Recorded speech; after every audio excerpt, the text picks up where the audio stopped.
Ya, selamat pagi anak-anak semua. Kelas 8 khususnya kita pada saat ini mempelajari dengan pelajaran tata urut peraturan perundang-undangan di Indonesia.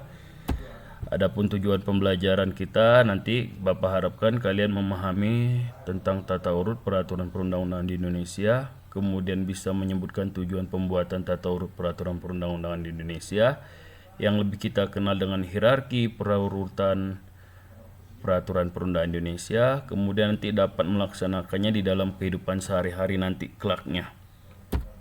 Ya, kita lanjut tentang pengertian tata urut peraturan perundang-undangan di Indonesia itu atau yang dikenal dengan hierarki perundangan di Indonesia itu adalah susunan. Tata urut peraturan perundangan Indonesia adalah susunan. Di sini disusun. Susunan aturan-aturan perundangan di Indonesia berdasarkan derajatnya. Nah, jadi di sini kalian harus paham bahwa peraturan di Indonesia itu ada tingkatan-tingkatannya. Ada yang tingkatan lebih tinggi, ada yang rendah, dan lainnya.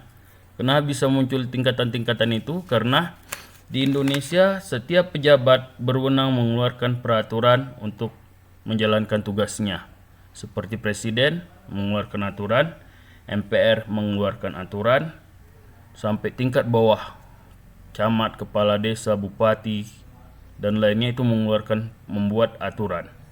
Jadi kita sebagai rakyat yang paling rendah, bagaimana kita harus melaksanakan peraturan, dan peraturan yang kita jalankan itu sangat banyak. Oleh karenanya itu nanti kita bisa kebingungan peraturan yang mana yang harus kita lakukan.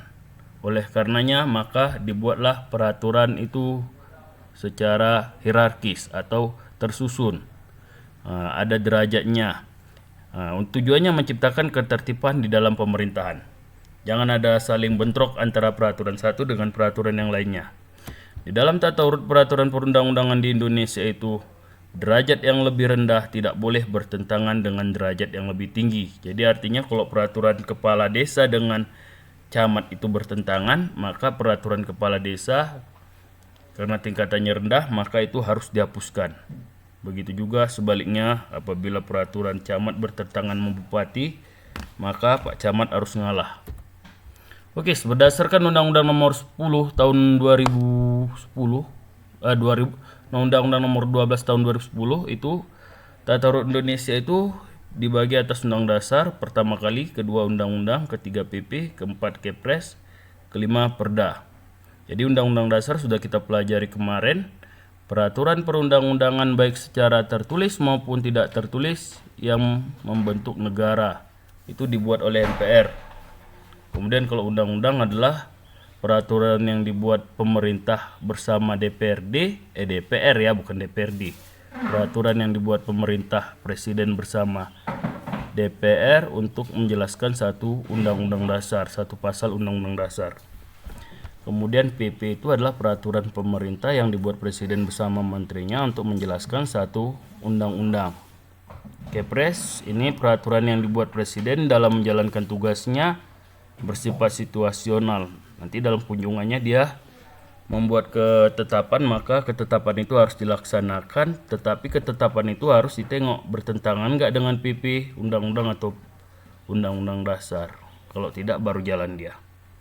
Kalau Perda adalah peraturan yang dibuat pemerintah daerah, bupati, gubernur atau wali kota itu bersama DPRD untuk menjalankan PP. Nah, jadi di sini jelas ya nak, ada undang-undang dasar, undang-undang, PP, Kepres dan Perda. Untuk lebih jelasnya silahkan kerjakan latihan. Di sini Bapak bikin tabel, ada nomor 1, 2, 3 aja Bapak bikin. Kemudian hal yang membedakan siapa yang membuat, jenis berlakunya, contohnya ini undang-undang dasar, undang-undang, PP, Kepres dan Perda. Oke, silahkan kalian isi ini. Misalnya yang buat undang-undang dasar siapa, yang membuat undang-undang siapa, yang membuat PP siapa, Kepres siapa, Perda siapa yang membuat. Jangan salah-salah. Kemudian jenis berlakunya, undang-undang dasar itu berlaku bagaimana. Undang-undang itu menjelaskan apa tadi Bapak jelaskan. Jadi dia nggak boleh berlaku umum, dia hanya menjelaskan satu pasal aja undang-undang ini. PP menjelaskan yang mana gitu, nggak boleh bersifat umum. Jadi makin khusus ke khusus makin kecil nanti di sini dia nampak. Kemudian contohnya silahkan kalian lihat satu pasal, misal pasal 29 nanti undang-undangnya contohnya apa aja, PP-nya contohnya apa aja. Nah, jadi seperti itu aja tugasnya. Bapak harap kalian memahaminya, bisa kalian laksanakan nanti kalau kalian sudah dewasa. Kalau sekarang masih jadi tanggungan, jadi belum boleh. Bapak akhiri dengan selamat siang, semua tetap belajar dan tetap sehat. Horas.